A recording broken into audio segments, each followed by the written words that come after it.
सत्संग की महिमा। सत्संग की महिमा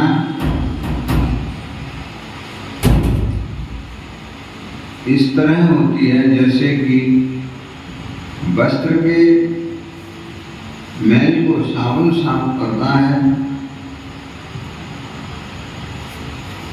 और सत्संग हृदय के मैल को साफ करता है।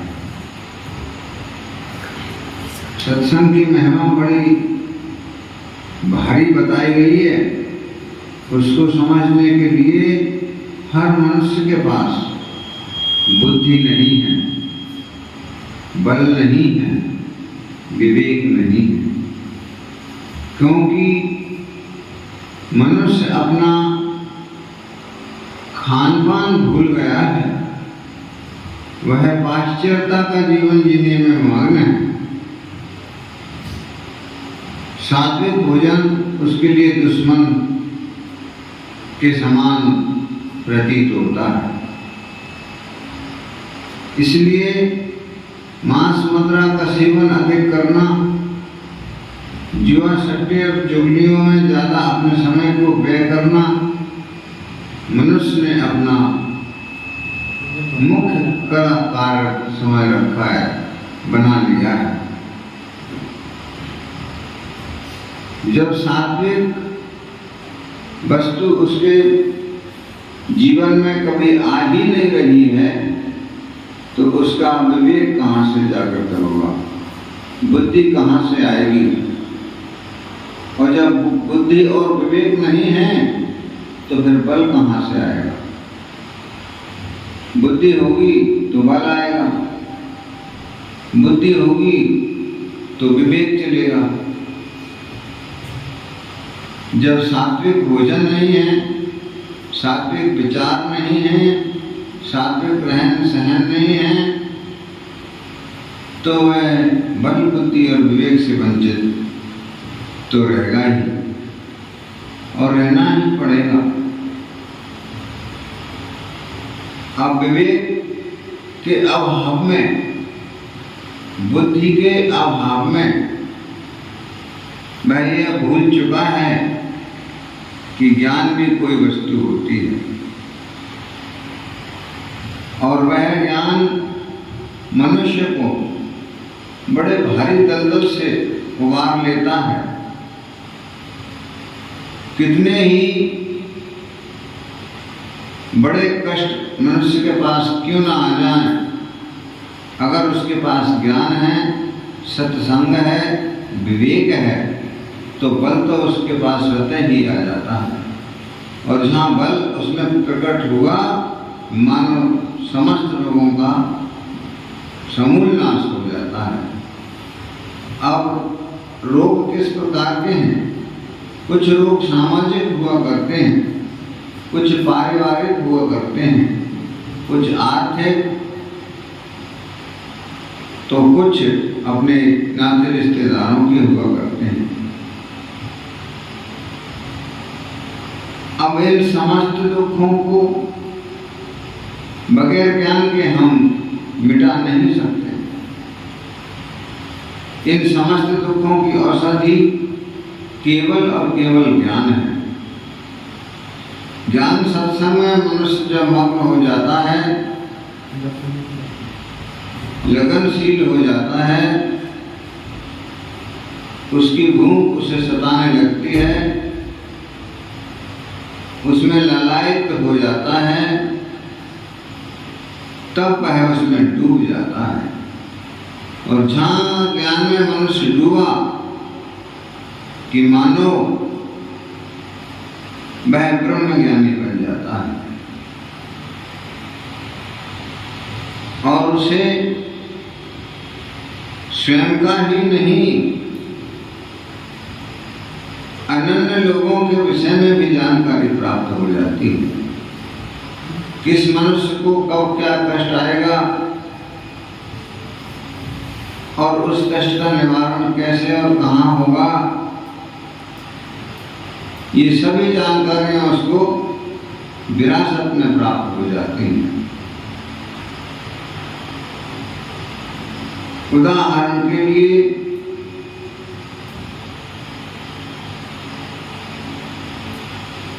एक बालक था जिसका नाम महेश था। महेश, उसके माता पिता उसको बचपन में ही छोड़ के चल बसे। पड़ोसियों ने उसको पाला पनोसा। वह कुछ समय में बड़ा हुआ, ज्यादा भारी बोझ ढोने के लायक नहीं था। उसने छोटी सी उम्र में ही किसी को अपने गुरु स्वीकार कर लिया था और गुरु दर्शन के लिए गुरुद्वारे पर वह रोज सुबह शाम हाजिरी देता था और गुरु सेवा में लग जाता था। गुरु उसकी सेवा से अति प्रसन्न हुए। अति प्रसन्न हुए और बालक को पूछते हैं कि आपके माता पिता क्या करते हैं। तब बालक ने उदास होकर कहा, हे गुरुदेव, मेरे पास माता पिता तो नहीं हैं, परंतु मैंने ऐसा महसूस किया है और सुना भी है कि जिसे गुरु मिल जाते हैं उसे किसी अन्य रिश्तों की जरूरत नहीं पड़ती, कमी नहीं पड़ती। तो आप ही मेरे माता, आप ही मेरे पिता हैं, आप ही मेरे गुरु हैं। इस वचन को सुनकर गुरुदेव और प्रसन्न हुए और उसको बोला कि आज से तुम आश्रम में रहोगे। तो बोले, जिन्होंने मुझे पाला पनोसा है, मैं उनका हृदय कैसे तोड़ सकता हूँ। गुरुदेव मुझे कुछ समय की मोहलत दें तो मैं उन्हें अपने स्तर से समझा बुझा के आपके पास आ जाऊंगा। गुरुजी ने कहा, ठीक है। महेश अपने घर लौट गया। जिन माता पिता ने उन्हें पाला पनोसा, उनसे अजीब अजीब प्रकार की चर्चा महेश कुमार करने लगे। तो संसार में कौन किसका है, तो कौन क्या लेके आया था, कौन क्या लेके जाएगा, कितने प्रकार के रिश्ते हैं। कोई उन रिश्तों को खास बताता है, कोई आंत का बताता है, कोई प्रेम का बताता है, कोई पड़ोस का प्रेम बताता है। इस तरह से उन्होंने अनन्य प्रकार के रिश्तों को सामने रख लिया और अपने पालन पोषण करने वाले माता पिता को समझाने लग गए। तो उन्होंने अंत में कहा कि संसार में कोई किसी का नहीं है और ना ही किसी का कुछ है। अगर किसी का कुछ है तो उसका कर्म है, और रिश्ता अगर किसी का कुछ है तो वह प्रेम है। हम आपके पास रहें ना रहें, परंतु प्रेम हमारा आपसे है, तो ये रिश्ता हमारा सदैव बरकरार रहेगा। हम इस दुनिया को भी छोड़ देंगे तो प्रेम की खातिर आप हमारे रिश्ते को बरकरार बनाए रखोगे और याद करके आप अपने नेत्रों से अश्रुपात करते रहोगे। ऐसे ऐसे शब्द, ऐसे ऐसे वचन उसने अपने भरण पोषण करने वाले माता पिता को बताया। तो उनका मन भी प्रफुल्लित तो हुआ, बालक हमारा ज्ञानी हो गया है, परंतु दुख इस बात का हुआ कि ये किसी के नाम छोड़ के न चला जाए। बातों से तो ऐसा ही लगता है। अंत में वही हुआ। एक दिन मैं उनसे विदाई लेकर और घर छोड़कर चला गया। मैं अपने गुरु के पास पहुंचा। गुरु ने कहा, भाई तू अगर माता पिता को निराश करके आया तो मैं तेरे को रखूंगा नहीं, क्योंकि प्रथम गुरु माता पिता होते हैं और तूने प्रथम गुरुओं का तिरस्कार किया है तो मैं तुम्हें किसी भी क्षेत्र में नहीं अपना पाऊंगा।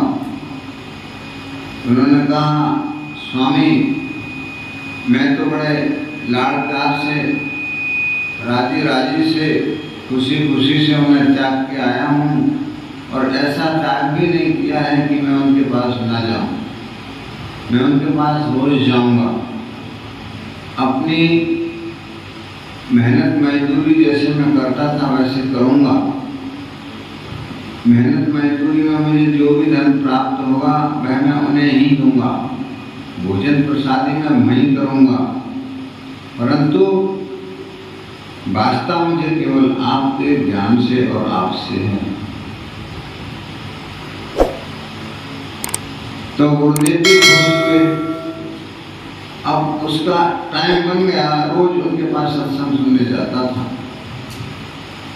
सत्संग में वह इतना लीन हो गया, मग्न हो गया, भूल गया, मिल गया कि उसने जरा से नेत्र बंद किए और उसकी जो इच्छा होती थी वहाँ वह पहुँच जाता था।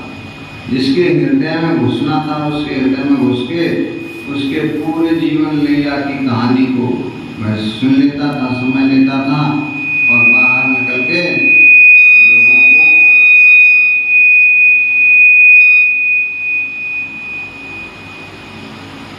सभी लोगों को बता देता था। मजदूरी में उसने क्या लिया? उसने कुली का काम ले लिया।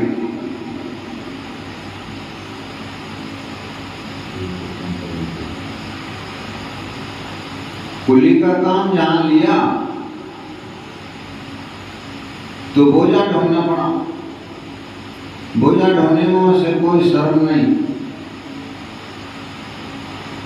कोई लज्जा नहीं, कोई हया नहीं, खुशी खुशी से बोझा ढोने लगा। एक दिन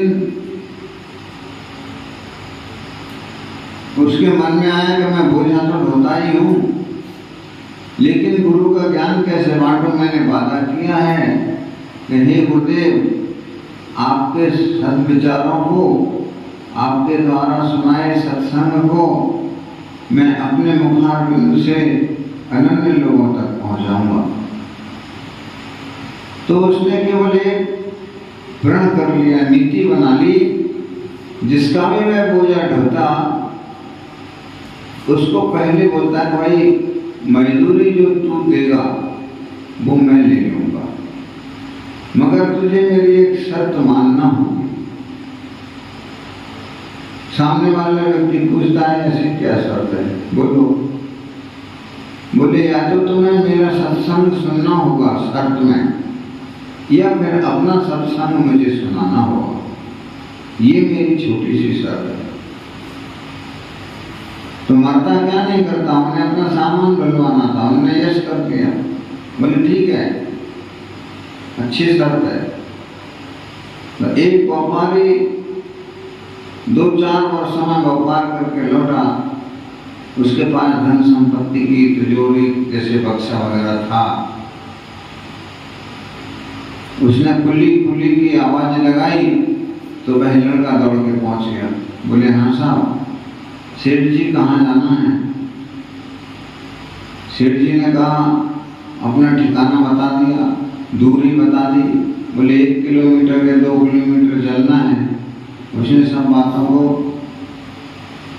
मानते हुए उसके बक्से को सर पर रखा। बस वह भूल गया कि वो शर्त नहीं लगा पाया। कुछ रास्ता गुमसुम में कट गया। सेठ को याद आया कि मैंने इसको पैसों की तय नहीं की, बाद में ये झगड़ा ना करे। बोले, ए भैया, अभी तो अपन आधे रास्ते पर आ गए हैं, तुम ये तो बताओ, तुम लोगे क्या मजदूरी का? बोले, सेठ जी, हम आधे रास्ते में तो आ गए, तो मैं भी जान रहा हूँ, मैं भी पछता रहा हूँ कि मैंने भी आपसे तय नहीं की है। बोले बता अभी कर लेता है। बोले मैं कर रहा हूँ, ये तो आपका बोझा रखा है, अभी तक का मैं कुछ नहीं लूँगा, अब यहाँ से उठा के आपके घर तक ले जाऊँगा तो आपको मेरी एक शर्त मानना होगी। बोले क्या? बोले या तो आप मुझसे सत्संग करिए या मेरा सत्संग सुनिए, और यहाँ से मैं ये बोझे को घर तक ले जाऊँगा तो मुझे यहाँ से घर तक की मजदूरी दे देना, आधे समय रास्ते की मजदूरी को मैंने छोड़ दिया। भोपाली ने कहा ये तो बहुत अच्छी बात है, हम फायदे में हैं। अब इसके सत्संग को सुनना उचित रहेगा या इसे सुनाना? सुनाने में तो मेरा समय जाएगा, मेरी एनर्जी जाएगी, इससे बढ़िया इससे को तू सुना मैं सुनूंगा। अब मैं सुनूं ना सुनूं इसको क्या पता। तो बोले ठीक है, मुझे मंजूर है, तुम अपना सत्संग मुझे सुनाइए। उसने अपना सत्संग सुनाना शुरू किया और सेठ जी ने अपने गुणा भाग लगाना शुरू किया। फला जगह से मुझे इतने पैसे आना थे, इतने पैसे मिले, फला जगह से इतने आए, फला जगह से इतने आए, ऐसे कुल टोटल मिला के उसने 2 करोड़ के करीब गिनती कर ली। और जब तक उसका मकान आ गया, मकान आया, जैसे उसने अपने बक्से को उतार के वहाँ रखा और सेठ जी से पूछता है, बोले सेठ जी मैंने आपसे सत्संग किया, उससे आपने क्या पाया? मैंने आपसे जो सत्संग किया उस सत्संग से आपने क्या पाया? सेठ जी कहते हैं बेवकूफ, मैं तेरी तरह मूर्ख नहीं हूं जो तेरे सत्संग को सुनता। मैं तो अपना हिसाब लगाते लगाते आ रहा हूं, इसीलिए तो मैंने तेरे को बोल दिया कि तू सुना, मैं सुनूंगा। मैंने नहीं सुना है तेरा सत्संग, तू क्या बोला क्या नहीं बोला। लड़का उदास हो गया और उसकी आंखों से अश्रुपात होने लगा। उसने कहा सेठ जी सुनिए, मैं इसलिए आपसे सत्संग कर रहा था कि रास्ते भर में 1 मिनट का, 10 मिनट का, आधा घंटे का सत्संग अपना होता, उस सत्संग में एक शब्द ऐसा आ रहा था जिससे तुम्हारी मुक्ति थी और आगामी आने वाले फलाने फलाने महीने में फलाने फलाने तारीख को, फलाने बार को, इतने बजकर इतने मिनट पर सेठ जी आपकी मृत्यु है। आपका कल्याण हो जाता अगर आपने सत्संग सुन लिया होता। ये शब्द सेठ की सेठानी ने सुना तो उसकी पत्नी आग बबूला हो, उसको मारने दौड़े। बोले क्या बक रहा है तू कुली है, तुझे कुली का काम करना है, मेरे पति के भविष्य में देखने की क्या जरूरत है, और तू क्या जाने। उसने कहा माते मैं तो बहुत जानता हूँ, मैं आपका बीता हुआ समय बता सकता हूँ और भविष्य भी बता सकता हूँ। वर्तमान में आज तुम्हारे ऊपर छत पे क्या गुजरा, आपका पैर फिसला, आप गिरी, आपको तगड़ी चोट लगी, आधा घंटे आप पड़ी रही, आपको कोई उठाने नहीं पहुंचा, जैसे तैसे आप उठ के खड़ी हो गई तो चलने पर मजबूर हो गई, चल नहीं पा रही। आपको एक डंडा लेने की जरूरत पड़ी, उस डंडे से आप नीचे आई और नीचे आके आपने बिस्तर पकड़ लिया। इतने में आप और हम, आपके सेठ जी और हम आ गए, हमारा आगमन हो गया। उसी में आपने डंडा त्याग दिया तो मेरे पति देव परसों में आए तो मैं मिलने पहले ही चलूँ। आपकी लाठी छूट गई और आप यहाँ आ गए, तो उनको भी हैरत में पड़ना पड़ा। उन्होंने सोचा ये तो वाकई में भविष्यवक्ता है, उसने भूत काल की बात को मेरे सुना दिया तो भविष्य भी ये बता रहा है, तो सब तो हो सकता है। भोपाली ने भी कहा, बोले अपनी पत्नी से, बोले आप शांत रहिए कि गौर से सुनने दो उसके शब्दों को। उन्होंने सुनाया, बोले उस सत्संग में एक शब्द ऐसा आता, उस शब्द से तुम्हारा कल्याण हो जाता। तो बोले अब मुझसे सत्संग करो, मैं सुनूंगा, जब तक खाना बन रहा है आप भोजन नहीं पा के जाना। बोले हम भोजन तो पा लेंगे, ये नहीं सोचना कि भोजन पा लिया है इसने मेरे यहाँ तो मेरे को मन की बात बता देगा, ये नहीं सोचना। बोले ठीक है, नहीं सोचूंगा, आपकी कृपा हो जाए, दया हो जाए तो सुना देना, नहीं तो कोई बात नहीं है। बोले ठीक है। भोजन करने लगे, भोजन करके निपट गए। जैसे थाली को विसर्जित किया, उसके बाद में मैं स्वयं अपनी स्वेच्छा से बोला, बोले सुना सेठ जी, आपको सत्संग में ये शब्द प्राप्त होता कि आपके कर्म खोटे रहे हैं, आपने लोगों को लूटा है और आपने झूठ और पाप से ये दौलत को कमाया है, इस दौलत के कारण आपको नरक मिलेगा। लेकिन जो तारीख मैंने आपको बताई वह तारीख निश्चित है। आप उस तारीख तक जितना हो सकता है सत्कर्म कर लीजिए, दान, धन, अन्न जो भी है आप वितरण करें, उनका दान पुण्य करें, गरीब लोगों को खिलाएं, उनको वस्त्र ओढ़ाएं, पहनाएं, ये प्रारंभ कर देना। बोले ठीक है। अंत में जब आपको यहाँ से यमदूत लेकर जाएंगे तो यमराज के पास पहुंचेंगे। यमराज आपसे आपकी अंतिम इच्छा के विषय में पूछेगा, तब आप क्या कहेंगे? वह पूछेगा कि आपको स्वर्ग में जाना है, कर्म के अनुसार नरक में जाना है, हमारी इच्छा से हम वहाँ रख सकते हैं, या आप और कहीं घूमना चाहते हैं, आपकी अंतिम इच्छा क्या है, आप अपनी अंतिम इच्छा को सो करें। बालक ने उसके कान में कहा, बोले जब तुमसे सवाल किया जाए तो केवल एक ही सवाल का जवाब देना कि मुझे सत्यलोक जाना है, मोक्ष में घूमना है। बोले ठीक है। जैसे ही उसकी मृत्यु हुई और उसे यमदूत यमराज के पास लेकर पहुंचे, यमराज ने उसे उसके आखिरी ख्वाहिश के विषय में पूछा कि आपकी आखिरी इच्छा क्या है? तो उसने कहा मैं सतलोक में जाना चाहता हूँ, मोक्ष में घूमना चाहता हूँ। यमराज ने आदेश कर दिया यमदूतों को, और यमदूत उसको लेके मोक्ष में पहुंचे, जहाँ भगवान विष्णु शेष नाम की शैया पर आराम फरमा रहे थे, शयन कर रहे थे। एक पीपल का वृक्ष था, उस पीपल के वृक्ष से जंजीरों से उसको बांध दिया गया और यमदूत भी भगवान श्री हरि विष्णु के इंतजार में बैठ गए। जब हरि विष्णु निद्रा से जागे तो उन्होंने पूछा, भाई कैसे आगमन हुआ, आप लोग कैसे आए यमपुरी से? उन्होंने कहा, महाराज गुस्ताखी माफ,